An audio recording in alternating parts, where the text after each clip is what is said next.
So how do we do that? Well, let me tell you. Garlic bread is a fun thing to make, and it's very different from what you would have in a restaurant.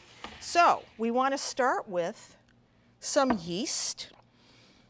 So this is just dried yeast that you buy in the grocery store, and I needed 1/4 teaspoon of that. I like less yeast when I make bread because I get a slower rise and the bread has a better taste to it. So I dissolved it in a cup of warm water. So when it gets chalky like that, I know that it's ready, and it's going to take about 3 to 5 minutes. So we're going to do this right in a food processor. This is very fast. So we're going to put in the yeast and water mixture. And I'm going to give that just a little olive oil. That's going to give it some nice flavor. And then we need flour, of course.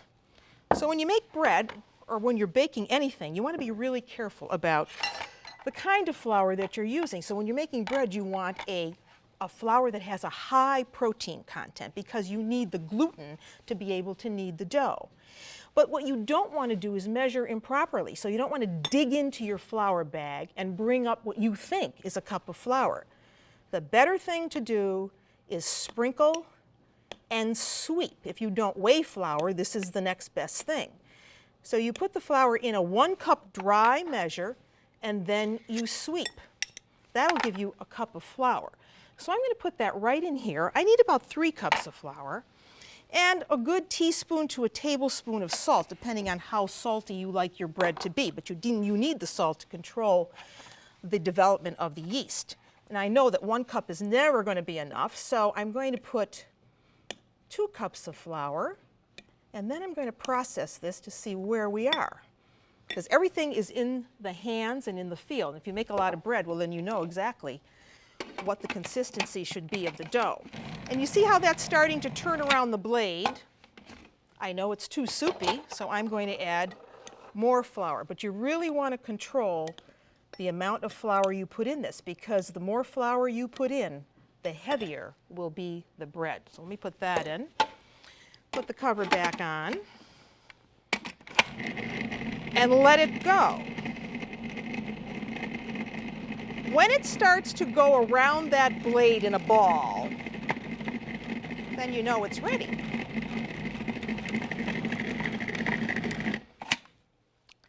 So now we can take that out, and we're going to knead that a little bit. So I take it out onto a floured surface. Let's give this a little flour. Put that aside. Again, you want to make sure you control the amount of flour that you're using. And I can tell just by feeling that now that that has plenty of flour. So you want to knead it just to get it into a nice ball.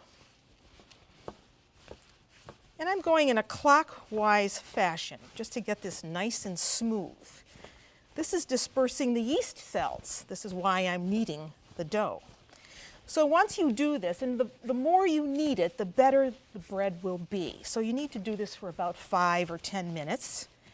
And then get it into a rough round. And you want to put it into a bowl. And now we have to let this rise. There are actually 2 risings on this. So you take and wipe the bowl with the dough, and you cover this. Do not put it in the oven. Put it somewhere where it's warm, but not in a preheated oven. About 70, 75 degrees is good, because a slow rise is always better for bread. And this is going to take, maybe an hour and a half. You want to let it rise until it's double in size. So we're going to set that aside, because before you came over, we've been making dough. So here is a risen one. And you can see the difference between the one that I just put in the bowl and this.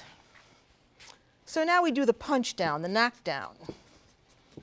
And we take this out again. And if you have a bench knife, that's always good to use. It helps you move the dough around. You see how nice and fluffy and light this is.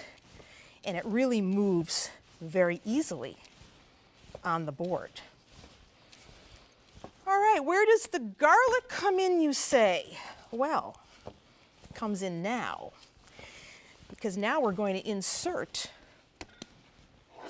that beautiful garlic that we made right into the dough. And you can do it several ways. You can leave it whole, or if the garlic is large, you can just take pieces, like I'm doing here, and put it in the bread dough and just fold it over. Again, fold it over and put in as much as you like. If you don't like a lot of garlic, but you want that flavor, well, then you control the number of cloves that you put in. I'm going to put in a few more. Cut that piece up because just a little too big. And now I do need a little bit more flour. And now we're going to let this rise again. We're going to let this rise on the bake sheet that we're going to bake it on. So this goes off to the side. Here is a cookie sheet, a bake sheet, and I've put a piece of parchment down. I've put some cornmeal. It gives that a nice crusty bottom. That goes over the top, just like that.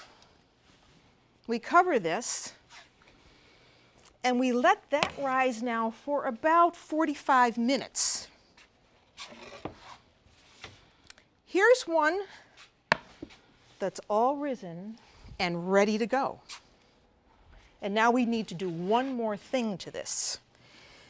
We need to score the top because we don't want the bread to split when it's in the oven. So you can either use a razor, a perfectly new, clean razor, to score the top of the bread, or you could use a French lame, which I don't happen to have today. So that's all ready to go. So now, let me take out my garlic. I was helping it along on my bread peel. I'm going to take it out now. And we're ready to put the bread in.